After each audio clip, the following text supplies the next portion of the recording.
Good morning 11th class. Next topic which we are going to start today is relations and functions. ठीक है, इसमें सबसे पहले जो चीज़ है बेटा वो है कार्टेशियन प्रोडक्ट ऑफ सेट्स. तो ये कार्टेशियन प्रोडक्ट समझने के लिए I will take an example. Let set A is equal to 1 to 3 and set B is equal to 4 5. Right. So what is Cartesian product? Cartesian product is A cross B. It is denoted by A cross B. और इसमें जो elements आएंगे वो किस form में आएंगे? पहले A के एलिमेंट्स और फिर B के एलिमेंट्स. पहले 1 का 4 के साथ 1 4 2 4 3 4 1 5 2 5 3 5. Right. You can write in that way also कि 1 2 3 को पहले आप 4 के साथ ले सकते हैं और फिर 1 2 3 को 5 के साथ ले सकते हैं, या 1 को पहले 4 5 के साथ ले सकते हैं. वो एक ही बात है. ठीक है. तो A क्रॉस B में आपके इस तरह के एलिमेंट्स आएंगे पेयर्स के फॉर्म में, और इन्हें हम क्या बोलते हैं? These are known as ordered pairs. 1 4 जो है ये एक ऑर्डर्ड पेयर है, ये सेकंड है, ये थर्ड है, सो ऑन. समझ में आ गया? अब इसमें आप एक और चीज़ देख रहे हैं, एक प्रॉपर्टी डिराइव हो जाती है इसी से ही कि अगर A में सेट A में 3 एलिमेंट्स हैं और सेट B में आप देख रहे हैं 2 एलिमेंट्स हैं, तो A क्रॉस B में number of elements in A is 3, number of elements in B is 2. तो A क्रॉस B जो A और B का कार्टेशियन प्रोडक्ट है उसमें कितने एलिमेंट्स आएंगे? 3 को 2 से मल्टीप्लाई कर दीजिए, 6. You can count here also 1 2 3 4 5 and 6. ठीक है. तो ये 1 मार्कर क्वेश्चन के लिए प्रॉपर्टी इंपॉर्टेंट है कि अगर सेट A में 3 एलिमेंट्स हैं, सेट B में 2 हैं, तो जो A क्रॉस B है उनका जो कार्टेशियन प्रोडक्ट है उसमें नंबर ऑफ़ एलिमेंट्स उनका प्रोडक्ट हो जाएगा 3 × 2 = 6. तो अब इससे हम कार्टेशियन प्रोडक्ट की डेफिनेशन पर आते हैं. Now what is Cartesian product? Cartesian product is a set of ordered pairs of the form AB such that A belongs to A, B belongs to A. B. Cartesian product of two sets A and B is a set of all ordered pairs of the form AB such that किस form में आपके elements आए हैं इस A cross B में? AB की form में आए हैं, and A should belong to A and B should belong to B. अगर आप A क्रॉस B ले रहे हैं, अगर आप B क्रॉस A ले रहे हैं मान लीजिए, तो क्या हो जाएगा? पहला एलिमेंट आपका सेट B में से आएगा और दूसरा एलिमेंट सेट A में से आएगा. तो A क्रॉस B को हम कैसे डिनोट कर सकते हैं? A cross B is equal to AB such that A belongs to A, B belongs to B. I hope it is clear. अब इसकी कुछ प्रॉपर्टीज़ पर आते हैं. 2 प्रॉपर्टीज़ इसकी बहुत इंपॉर्टेंट हैं. फर्स्ट है कि 2 ordered pairs. What is AB? AB is an ordered pair. CD भी आपका एक ऑर्डर्ड पेयर है.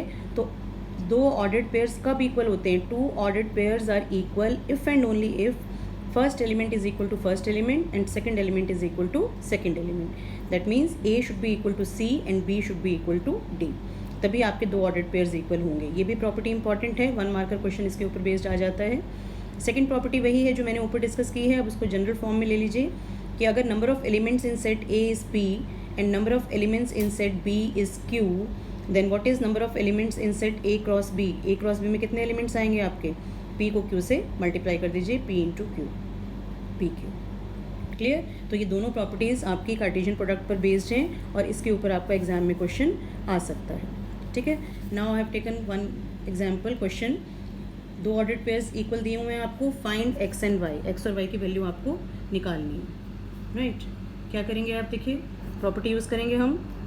x/3 + 1 = 5/3. ठीक है. तो x/3 क्या हो गया आपका? 5/3 - 1.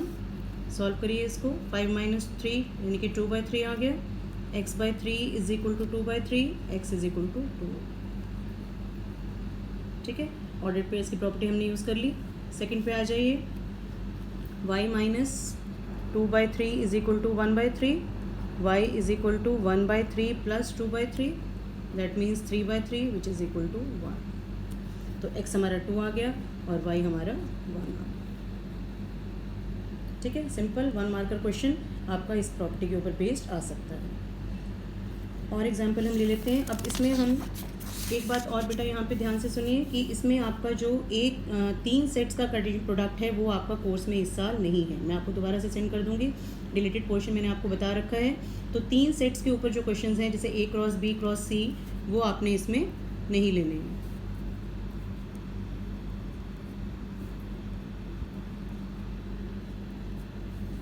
इस तरह के क्वेश्चंस आपने इस सेट के अंदर नहीं लेने हैं. 3 का प्रोडक्ट इस साल के लिए आपके कोर्स में से डिलीट हो चुका है, तो ये आपको डिलीटेड है ये पोर्शन, ये आपको नहीं लेना है इस पर.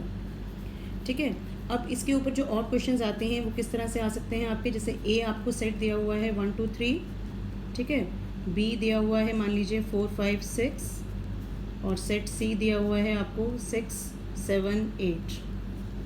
Find A cross B intersection C, suppose ये क्वेश्चन है आपका, तो क्या करेंगे आप, A cross B intersection C, पहले हम क्या निकालेंगे, बी इंटरसेक्शन सी। याद है आपको, सेट्स आप कर चुके हैं, बी और सी का इंटरसेक्शन का मतलब बी और सी में कॉमन एलिमेंट्स, कौन सा कॉमन एलिमेंट है, ओनली 6।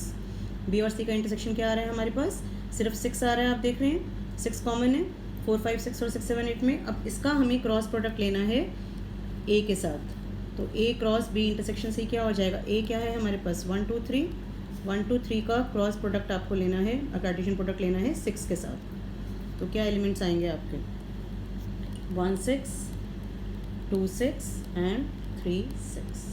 That's it. 3 एलिमेंट्स यहाँ थे, एक यहाँ था, 3 इंटू 1 3 ही एलिमेंट्स आपके ए क्रॉस बी इंटरसेक्शन सी के अंदर आए। ठीक है, क्लियर हो गया।